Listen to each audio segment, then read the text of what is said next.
enough. I mean, when we spoke with you in June, Ratnesh,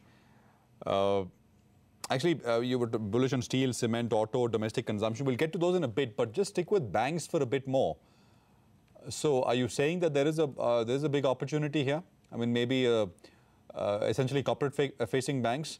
Axis, in the very near term, looks a bit overbought, but it's coming out of a long period of underperformance relative to the market. ICICI Bank, maybe a Bank of Baroda. What's your sense?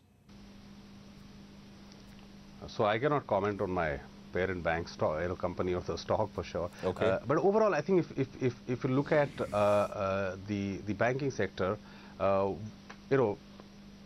the last 4 or 5 quarters, you had especially the provisioning numbers coming through much higher than what was being estimated. Some of that could have been because of changes in regulations, and some of that, but that I think has peaked out. Overall provisioning numbers for the sector has certainly peaked out, and you are beginning to have some progress in some of the resolutions.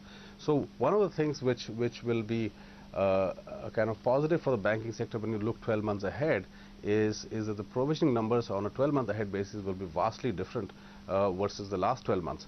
Secondly, I think you also had growth numbers not being that healthy, which is also coming back now within the banking sector.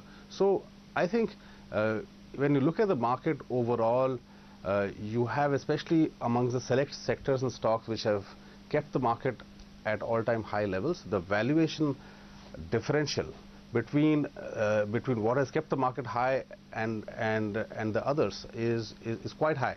And one of those others where you still have valuation on your side is on the banking sector, especially the ones which suffered because of heavy provisioning, etc. So I think you certainly on a 12-month basis can look at outperformance from that segment.